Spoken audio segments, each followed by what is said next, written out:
ગાઈ, જોગીદાસ ખુમાળના રાહાડા ગાઈ, રામવાળાના રાહાડા ગાઈ. ઘણાને એમ લાગે કે બારોટિયા હતા, પણ છતાંય એના જીવનમાં એણે ઘણું ઘણું કરવા જેવું કર્યું. એના અમુક નિયમો છે, એ નિયમો એની કોઈ દી ભૂલાય નહીં. આપણું અમરેલી ધારીનું પીપળિયા ગામ, આ ખાલી નાનકડી વાત યાદ આવી એટલે રામબાળાને યાદ કર્યા એટલા માટે.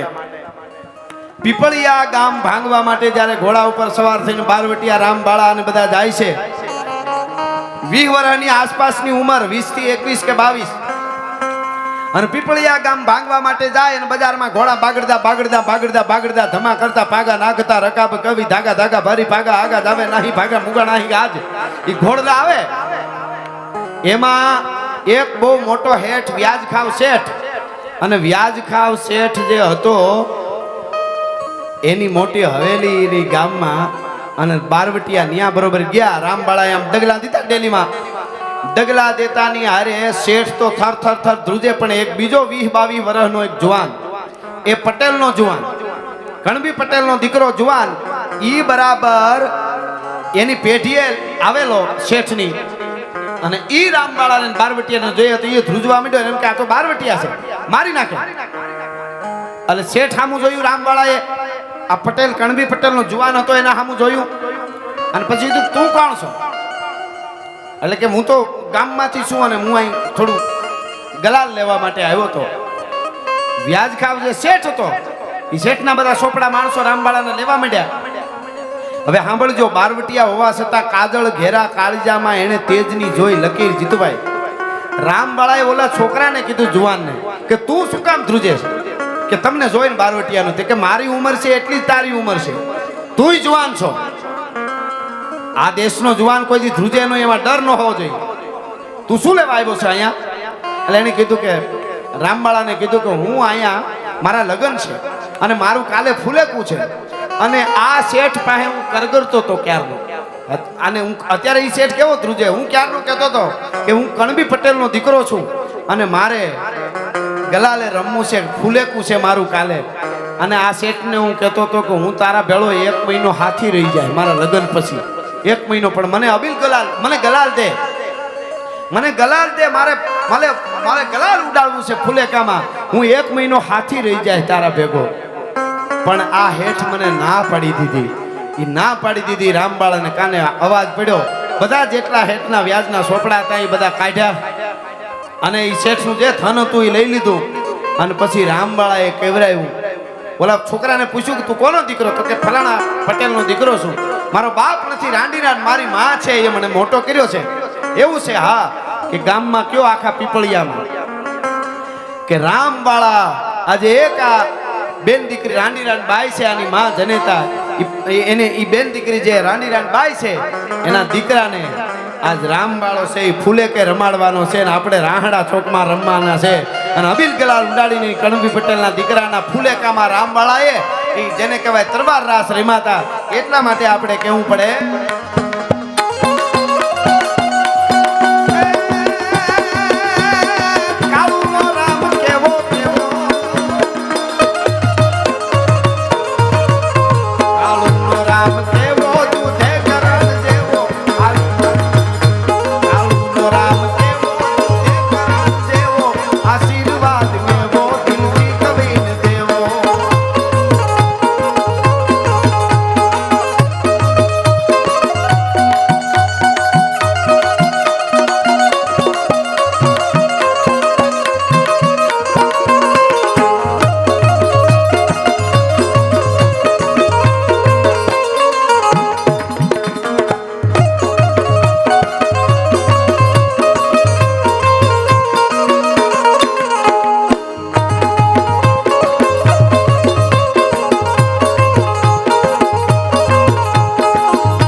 આઝાદીનો પર્વ ઉજવીએ છીએ એટલે ફરમાઈશ બહુ સરસ આવી છે. એટલે મહારાષ્ટ્રની ધરતીમાં પહાડમાં એક ઝાડની ડાળે ઘોડીઓ બાંધી અને જીજીબાઈ ગાતા હતા અને સૌરાષ્ટ્રની ધરતીમાંથી ઝવેરચંદ મેઘાણી લખે છે છેલ્લે તો યા ભમા ઉગેલ ચાંદલો ને જીજાબાઈ ને આગોઈ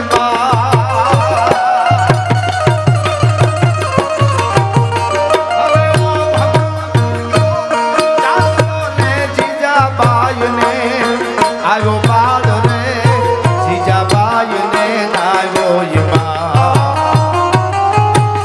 બાળુડા ને માતી સોરે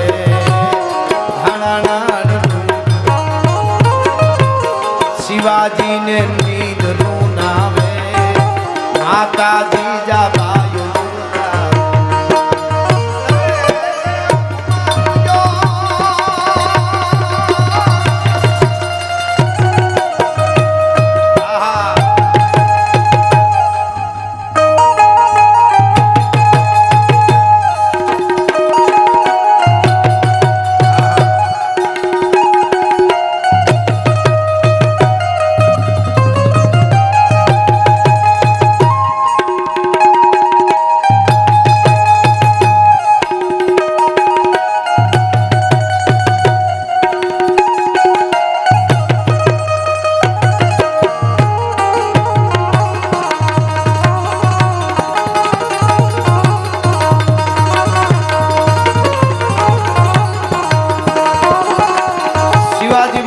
જ્યારે જેલ તોડી ઔરંગઝેબની અને જેલ તોડ્યા પછી શિવાજી મહારાજ નીકળી ગયા જેલમાંથી અને ભાગે છે જંગલમાં હાલ્યા જાય છે અને એમાં ભૂખ બહુ લાગેલી ને ગામના પાદરમાં ઝૂંપડું હતું આમ જંગલ જેવું ને એક ડોહીમાનું કોઈ ઝૂંપડું એ ઝૂંપડામાં શિવાજી વયા ગયા અને ખીચડી બનતી હતી દેગડીમાં એટલે ડોહીમાં એ ખીચડી ઉતારીને બાળકોને ખાવા દેતા હતા એમાં શિવાજી ગયા એટલે કીધું બેસી જાઓ ખાવું છે ને એમ કે અજાણ્યો કોઈ વ્યક્તિ આવ્યો છે બરાબર ખીચડી આપી પતરાવાડિયામાં બધાને પણ ગરમ ગરમ ખીચડી હતી શિવાજીને અરે ડોહીના દીકરાના બાળકો જે હતા એ જમવા બેઠા એમાં એક ઉતાવળા બાળકે ખીચડીમાં હાથ બોળી દીધો હાથ બળી ગયો દાજી ગયો છોકરું રાયડું નાખવા માંડ્યું મારો હાથ બળ્યો એટલે ડોસી શબ્દ બોલ્યા ડોસીએ કીધું કે અરે તું પણ હાવ ખબર વગરનો છો શિવાજી જેવો તને ખબર નથી પડતી ઉતાવળો છો શિવાજીને એમ થયું કે મારી મને ઓળખી ગયા છે આ તો જેલ તોડીને જતા હતા જેમ જોયા તો ન હોય નામથી તો ખબર હોય શિવાજીએ કીધું કે મારી આ તમારા દીકરો ખીચડીમાં ગરમ હાથ બોળી દે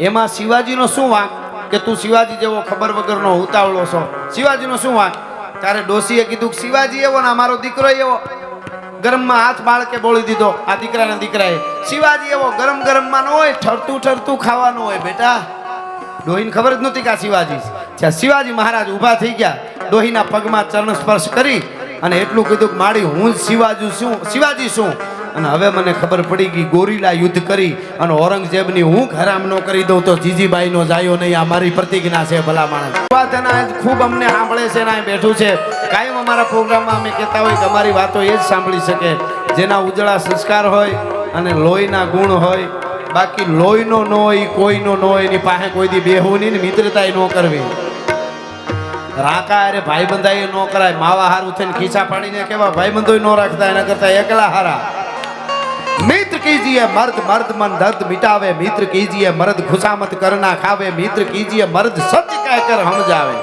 हासू कही दे आम तो अपना बे प्रकारना मित्र होय एक बूट जेवा एक स्लीपर जेवा बूट जेवा मित्र गमे एवा गाराम खूतो तो भेड़ा ढळडाता આવે સ્લીપર જેવા જરાક લેપસ્યા નથી પગમાં જ નીકળ્યા નથી બોલો તૈયારી જ હોય હાવ અને કદાચ એની મજબૂરી હોય નીકળી ન હકે તો વાહેથી છાંટા ઉડાડે એનું બહુ ધ્યાન રાખવું પણ મર્દની ભાઈબંધાઈ કરાય મર્દની પાસે બેહાય દેશ માટે રાષ્ટ્ર માટે એટલે આ વાત મને નાની વાતો ટૂંકમાં છેલ્લે હું આ હાલરડું ગાઉં છું એટલા માટે એક તરવરિયો યુવાન આઝાદીના આ પર્વને ઉજવ્યું છે એટલે આવી થોડી વાતો આવવી જોઈએ કાલ લોક ડાયરો જોયો હોય બધા કેવા જોઈએ કે ના આ તો રાષ્ટ્રભક્તિનો ડાયરો હતો એટલે આઝાદી હજી મળી નહોતી આપણને કંઈક યુવાનો તરવરિયા તૈયાર થતા હતા એમાં એક 22 વર્ષનો યુવાન રાતના અંધારામાં એક અંગ્રેજ પોલીસના થાણાની માથે એટેક કરી અને ભાગ્યો વહે અંગ્રેજ પોલીસ માર કરતી આવે અને આ ભાગ્યો જાય ઝીણો વરસાદ એમાં અંગ્રેજ પોલીસ વાહે આવતી હતી જે રસ્તે દોડ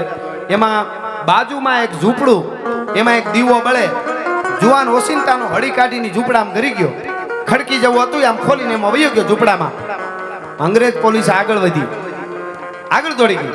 અંગ્રેજ પોલીસને એ ખબર ન રહી કે આ ઝૂંપડામાં ઘરી ગયો છે આ બાજુ. અંગ્રેજ પોલીસ આગળ વહી ગઈ. આ તરવરીયો યુવાન ઝૂંપડામાં ઘેર્યો એટલે ઝૂંપડામાં એક સાંભળજો, એક વૃદ્ધ ડોસી 80 વર્ષની અને એક 22 વર્ષની દીકરી બે હુતા હતા. ઓલો જુવાન ખડકી જવો તો એ ખોલીને ગયો એટલે દીકરીની ડોસી બે ઉભા થઈ ગયા. કોણ છો તો ઓલાએ ધીરેક દઈને કીધું કે હું ક્રાંતિકારી યુવાન છું, મારી પાછળ અંગ્રેજ પોલીસ છે. એટલે તરત જ ઓલાને ખબર પડી ગઈ કે આને તો આશરો દેવો જોઈએ, આપણો ક્રાંતિકારી યુવાન છે. અંગ્રેજ પોલીસ આગળ વહી ગઈ. પછી ચારે ખૂણે જુવાને આમ જોયું. જોતા જોતા જોજો આપણે બધાની આમાં જવાબદારી કે આપણે રાષ્ટ્ર માટે શું કર્યું એમ આપણે વિચાર થાય. હા માલધારી લઈ લેશે. આપણે એમ થાય કે આપણે રાષ્ટ્ર માટે શું કર્યું, આ બધા કેવા બલિદાનો દીધા, આપણે કલ્પના ન કરી શકીએ એવા બલિદાનો એમ. ઇન્કલાબ જિંદાબાદના નારા લાગતા હોય, ગોળીઓ લાગે ત્યાં સુધી. એટલે સાંભળજો, આ જુવાને આમ ચારે ખૂણે જોયું અને પછી પૂછ્યું માડીને કે માડી કોઈ પુરુષ નથી, આદમી નથી ઘેરે કોઈ પુરુષ? એટલે કીધું ના કોઈ પુરુષ નથી. કે તમે એકલા છો? એટલે ડોસીના આંખમાં આંસુ આવી ગયા કે પુરુષ કોઈ અમારા ઘરમાં છે જ નહીં, હું છું ને અમારા દીકરાની દીકરી છે 22 વર્ષની. અને તરવરીયો યુવાન બોલ્યો, માડી તમારા જેવા વૃદ્ધ ડોસીઓ તો હિંમત આપે, તમારા જેવા માવડીઓના આંખમાં આંસુ, હજી આપણે દેશને આઝાદ કરવાનો છે, તમે મોળા કેમ પડો છો? અને ડોસી રોતા રોતા એટલું કીધું, ભાઈ દેશને તો તમારા જેવા ક્રાંતિકારી યુવાનો વેલા મોડો આઝાદ કરી દેશે મને ભરોસો છે, પણ આપણા સમાજમાં અમુક કુટેવો જે છે, કુરિવાજો છે, એમાંથી આપણને કોણ આઝાદ કરશે? આવું ડોસી બોલ્યા. એટલે ઓલા જુવાને કીધું, મારી અત્યારે કુરિવાજ તમને અડધી રાતે શું યાદ આવી ગયા?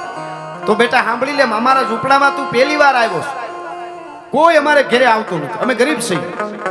આ મારા દીકરાની દીકરી છે, 22 વર્ષની છે, આના લગ્ન કરવા છે.